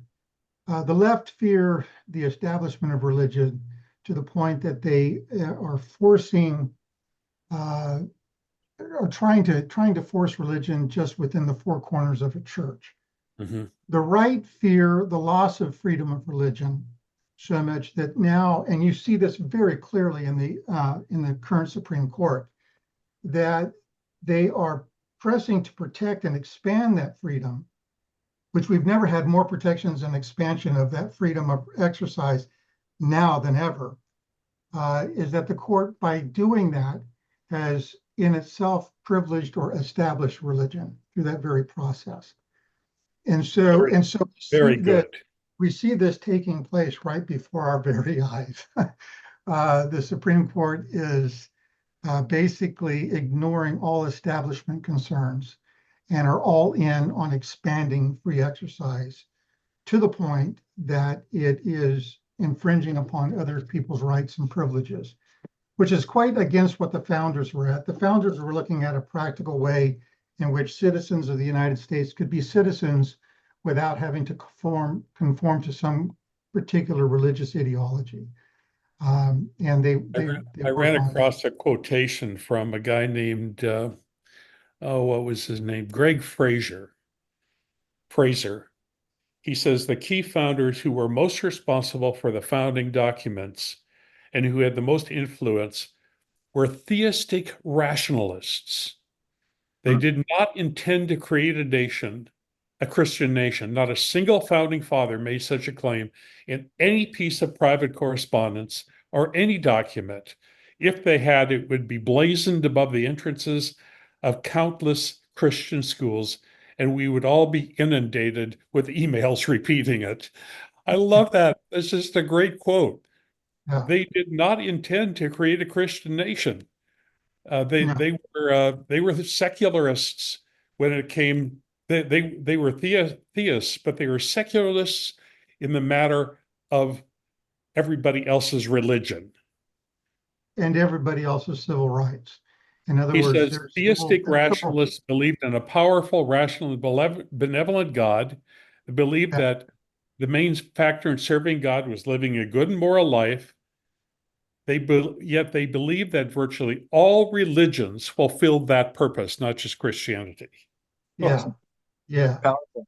And the development of that came, prior to the Constitution and the Bill of Rights, much farther. As a matter of fact, at the very beginning of the revolution that was taking place, colonies were beginning to write down their constitutions. And part of the things that they were discovering, at least for many of the colonies, was there needed to be this practical reality of separation of church and state because of the many different types of belief and the way people believed amongst their own colonies.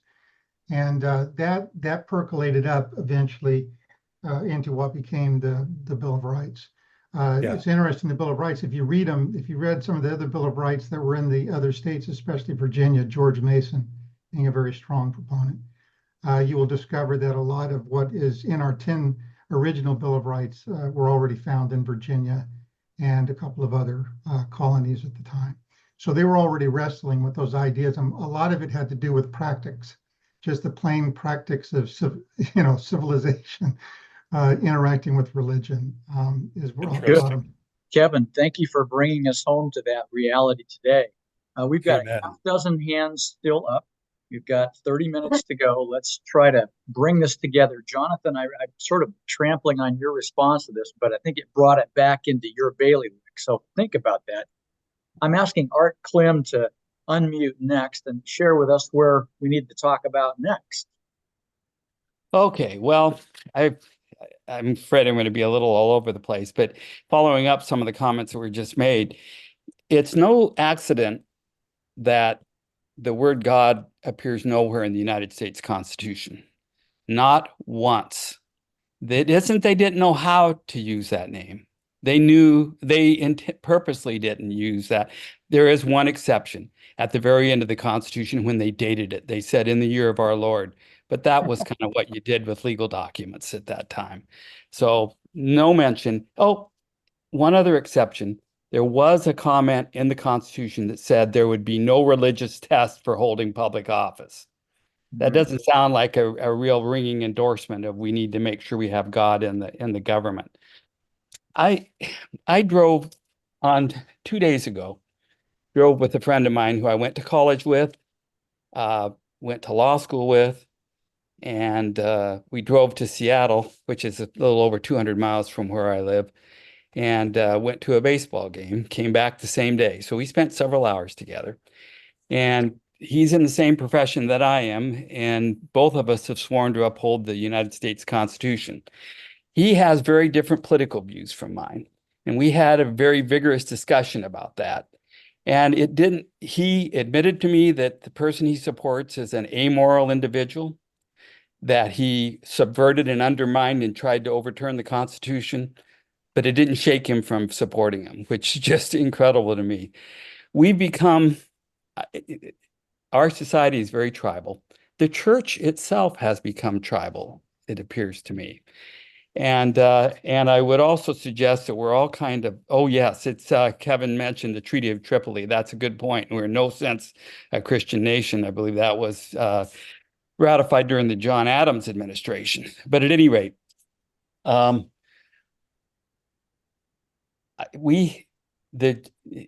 think the Church of Our Youth, as you've already mentioned, Loren, was a very much more united politically around the idea of either fear of or hate of, I'm not sure which, maybe measures of both, of Roman Catholicism.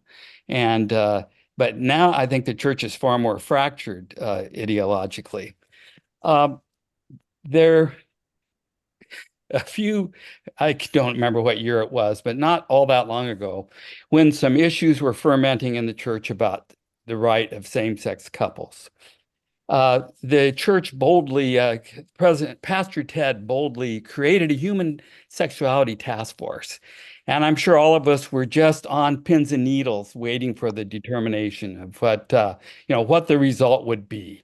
Would we carve out new rights for homosexuals, or would we go back to the old ways? Well, I wasn't particularly surprised, nor were any of you, when we heard the results.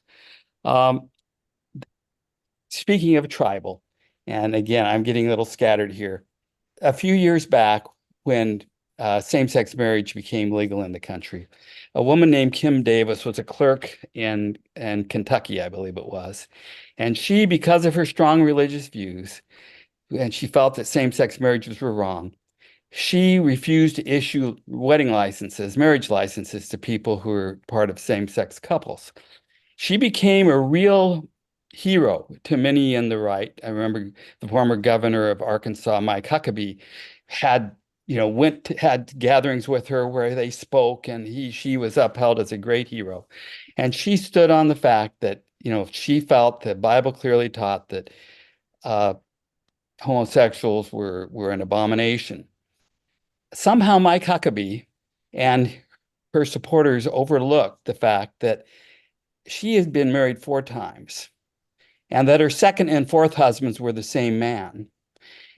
And part of the same laws in Mosaic laws say that it's an abomination to marry someone you were previously married to and had a different spouse in between. The Bible clearly says that's an abomination. But somehow that's sort of overlooked. I'm going to suggest that and I'm moving on here, that all Christians and all churches are cafeteria Christians. And we've been talking here today about Romans 13. I don't think anybody here believes Romans 13. Wasn't that a political statement meant to shield the church from persecution to the degree it could? I mean, do you really believe that God wanted Donald Trump to be president in 2016 and then changed his mind in 2020? And now is thinking about changing his mind back again?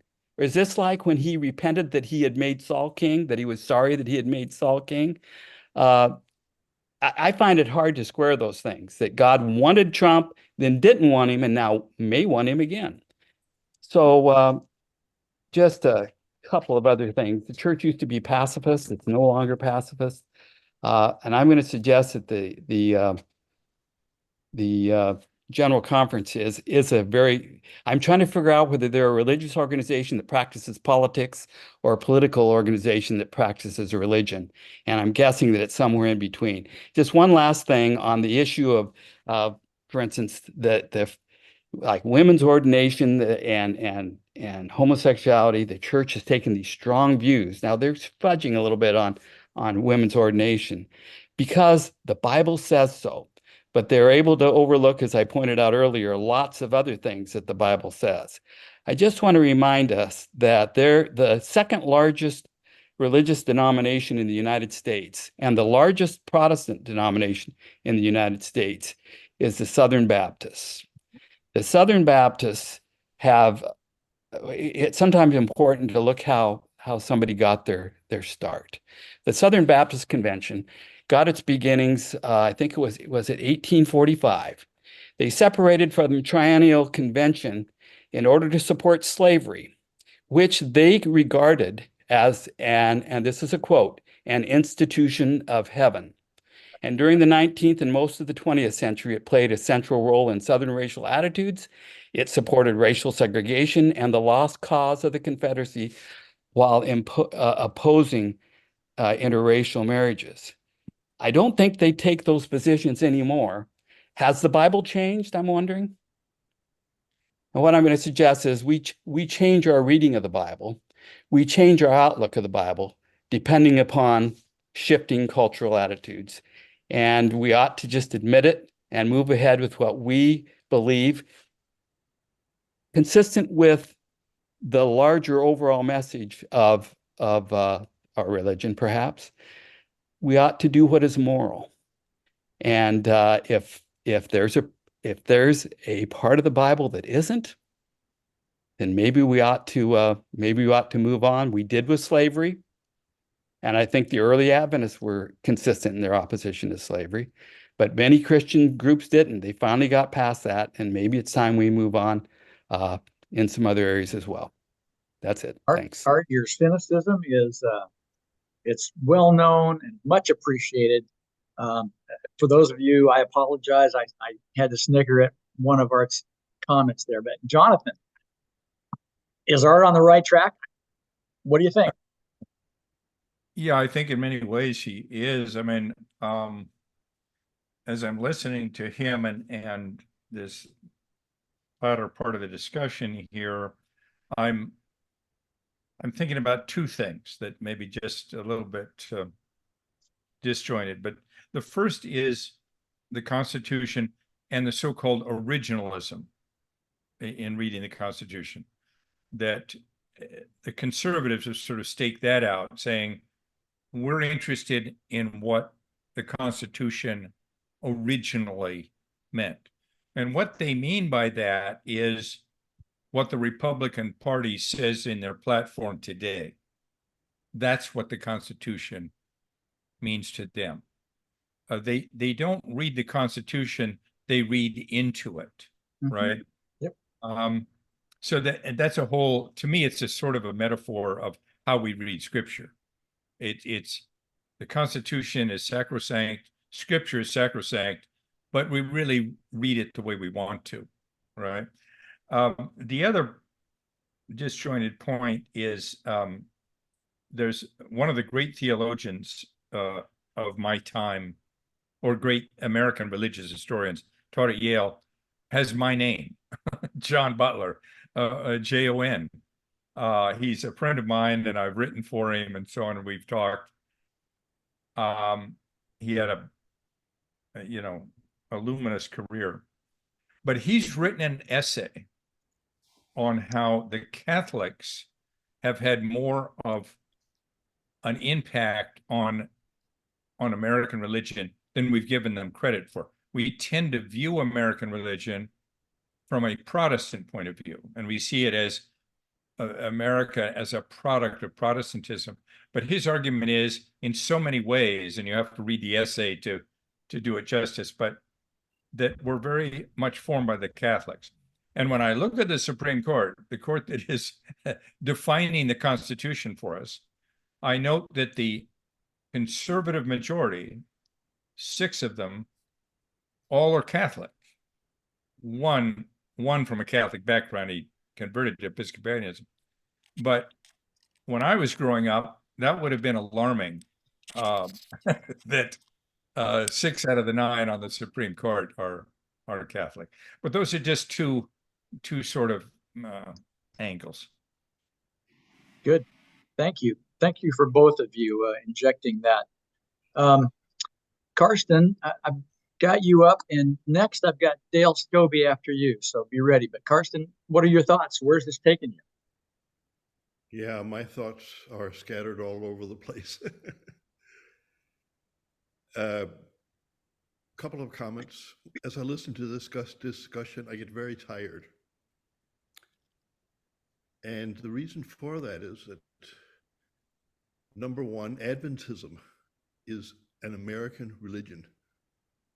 And having lived half of my life in Europe and half of my life in America, every time I come back to Denmark, I say, wow, I didn't know Adventism was so thoroughly infiltrated by American ways of thinking. And in Denmark, we have a state church. We don't have religious liberty for the royalty in Denmark. They must convert to the Danish state church. Our current Queen Mary was Catholic when she got brought to Denmark from Tasmania. Everybody else has religious liberty, but the royalty does not. That's an incredible paradox. And yet in this somewhat secular country, in this terrible socialist country, we are sort of a counter example of many of the things that you guys are talking about. Americans often equate socialism with communism. We are, really out on the left fringe. And in reality, I feel that we're one of the countries in the world that is living the gospel in terms of taking care of the poor and the needy, in terms of helping each other and supporting each other. And that affects our rules and laws of the Danish government, where we have cradle to grave socialism. Ooh, that terrible, nasty, filthy word, socialism. Everybody is afforded free medical care. Everyone is afforded free social security, whether they work or not. Everybody has access to free education from kindergarten to university and beyond. We're a very egalitarian society and have been that for hundreds of years, or about 100 years or so. And when I think about how do we fulfill the words of Jesus, I always think the number one thing I look at is he says, by their fruits ye shall know them. And I think that one statement, it trumps everything else, because if you only look at the Holy Scriptures, or only look at the Bible, or only look at Ellen White, you can end up in some terrible ditches and train wrecks. My wife once said to me, if somebody in the church comes and tells me that I have to sacrifice my children because the Bible says so, I'm not going to do it. Basically, she's saying common sense, common ethical values trump everything else. And I think that we have to remember that the Bible, and here I'm getting very heretical, is a political document, because it was a group of people had committees through the years and discussed which books would be considered holy and inspired. Just like the General Conference in session decides what are points of 28 points that we agree on. And the more in detail we go, the more messed up things get. And we always have to go back to the very, very simple fundamental question about, by their fruits shall you know them. And I think then things become very simple. And then we have the religious liberty freedom, which this is actually all about. And every organization that I've seen that has been successful likes to try to force other people or seduce them or threaten them to think the same way that they do. And as many of you adequately, I think, said, that the left in the United States is trying to force the whole country to rapidly accept what are considered dramatically new standards in terms of accepting homosexuality and so on. And I think the issue there is more the speed at which things move. And the terminology that we use is a terminology of violence. We fight for women's rights. We fight for homosexual rights and so on. We're using a terrible vocabulary there. It's a confrontational. It's not a collaborative vocabulary. And if we go back and look at Jesus and his attitude to the weak people in society, it's just so far away from what we see in many parts of the world today. And sadly, I also, with a sad heart, see what's going on in America. And yeah, I won't say anything more. Thank you, Karsten. Loren, is he right? Jesus was a socialist? Unmute yourself, please, Loren. There you I'm go. not sure about Jesus himself. I think the argument could be made, but it certainly was true. By the time you get to Acts 2, you say all the believers were together and had everything in common. They sold their property and possessions to give to anyone who had need. They met every day in the temple courts and broke bread together. It was in this particular instance a very communal existence. Now, the problem is that I'm seeing in American society is that capitalism, Karsten, has That's a religion become also. hallowed. Capitalism has become made the holy system. If you don't work, you don't eat. And the more you work, the more you eat. And if you are somebody who can make lots and lots and lots of money, it doesn't matter what you do to those around you. I've had friends, Christian friends, say to me, whoever makes money, they shouldn't be taxed because they're doing the right thing. They're making money. The people who are just working people, we don't care too much about them. All that really matters are the very successful people. Now, Right, but maybe still in that's the a Melinda Gates legitimate Foundation. economic argument. I'm not going to say that I know that that's a legitimate economic argument. I will say, however, that it has become a religious argument, Karsten. Yes. The religious argument is that somehow this is a holy system. I find that very hard to accept in light of some of the things I see in Scripture. It's absolutely disgusting. And, there are exceptions. The Bill and Melinda Gates Foundation reaches out a lot in terms of doing things that are very socially oriented. There are exceptions to that. But America has gone too far. And it's a sad thing that religion has got messed up in these type of things. Donald Trump has cleverly hijacked religion to his cause. He was once asked when Ben Carson was running for president also, and someone asked him, what do you think of Seventh-day Adventists? And Trump said, well, Ben Carson's an Adventist, and if he gets more votes that way, then I'll become an Adventist too. It's just a capitalistic way of thinking, That's Roll astonishing. the dice that give the most money. Let's move on. We've got a couple more yet to discuss. Please, Loren, go ahead. Before everybody leaves, Jerry, let me just say, next week, I always kind of try to announce what next week is. Next week, I'm posting it in the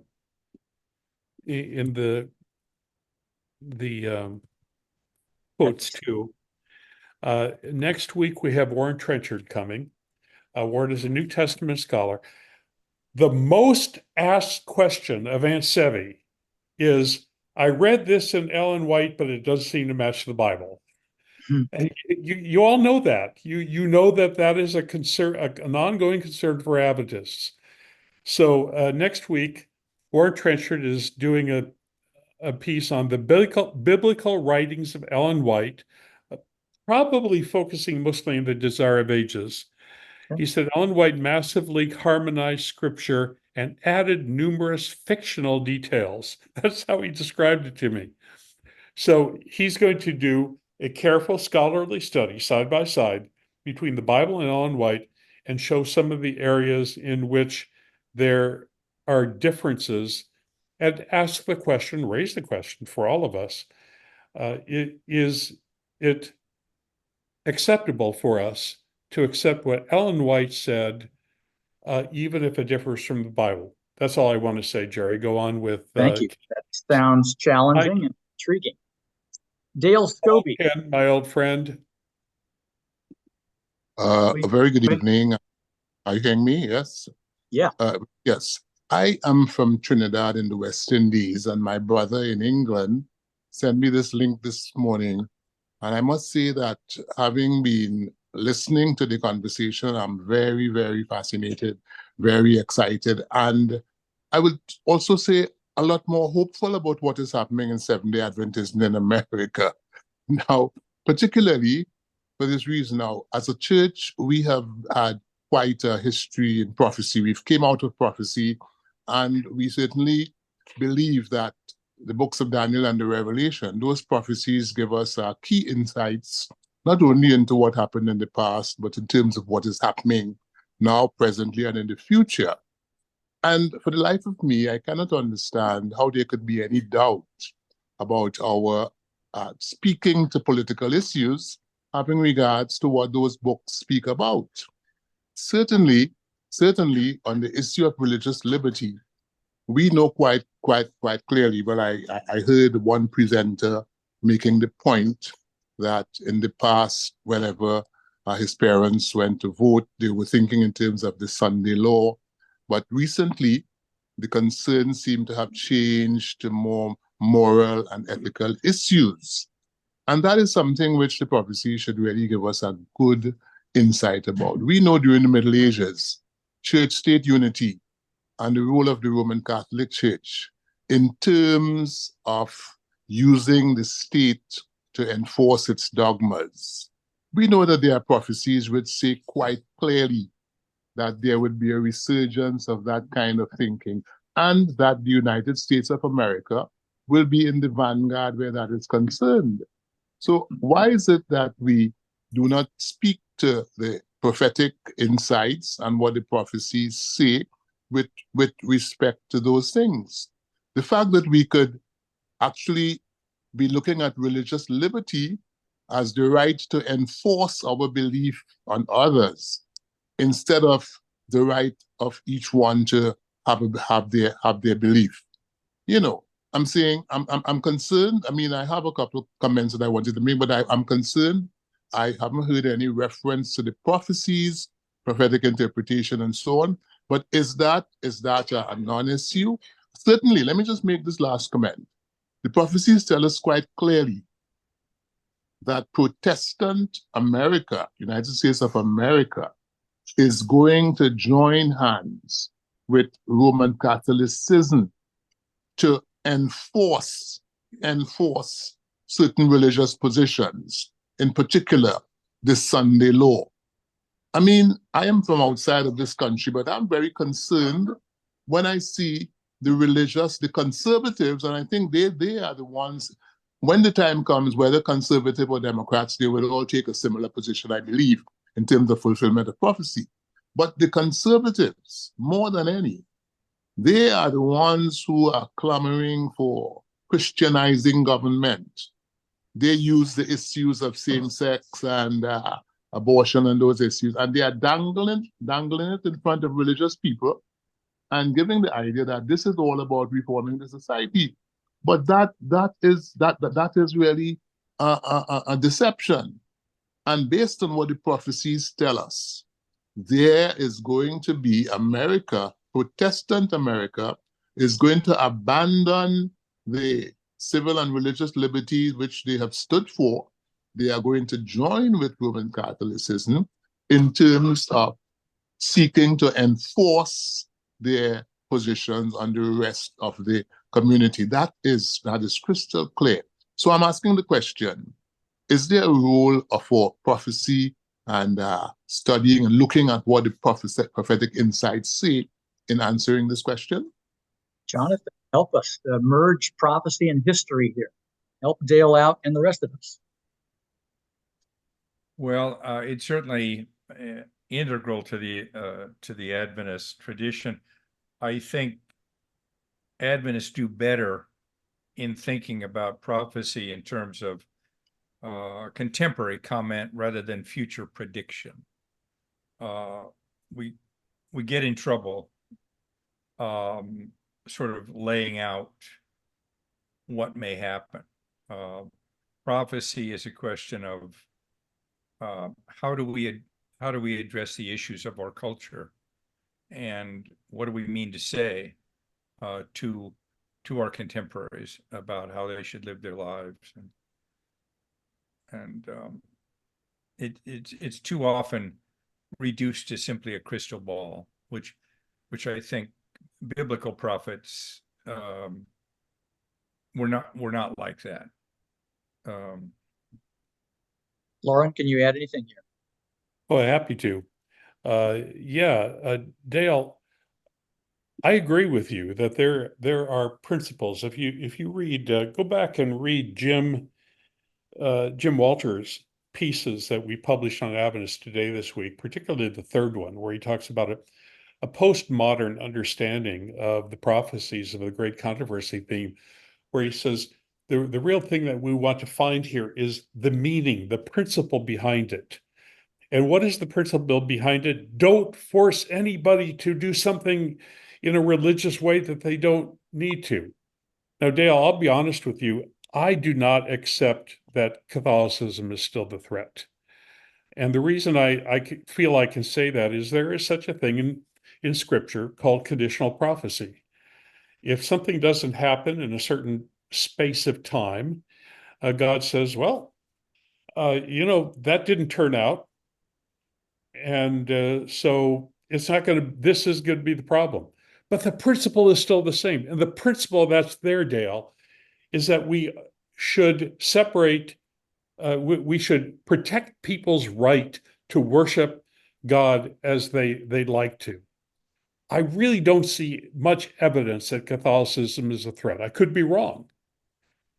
Right now, I see the huge threat is conservative religion in the United States. Much greater threat than Catholicism.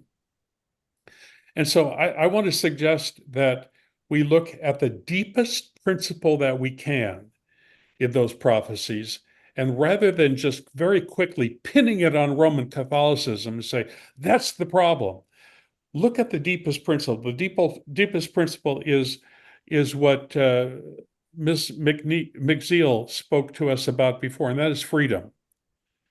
And I want to really focus on that. And right now we have a different enemy, and that different enemy is right-wing Protestantism, oddly enough. That's how I see it. And I'm not stuck on the great controversy scenario. I'm stuck on the great controversy meaning and principle. Thank you. Thank you to all three of you for that helpful looking at. Ken, let's try to get you on. I think we've got time for one more question here. I apologize for a couple of you that are not likely to make it on by 3 o'clock, but Ken, bring us forward. Hey, my old friend Ken. Ken was in my church back in California. How are you, Ken? And please, I'm glad that you're joining the conversation. I'm doing well, thank you. I have a question, and that is, how do people view what's happening now with regard to requiring Bible study in the schools and requiring the Ten Commandments in the public schools? Ooh. Oh yeah, that's Jonathan, I'll give that one to you, but Bible instruction in schools of the Ten Commandments being posted everywhere, it was troublesome to me, even though I like those documents myself, and I think Ken does too. Yeah. I get Borowitz, the humorist, and he wrote he only wanted the Ten Commandments posted that Trump had kept,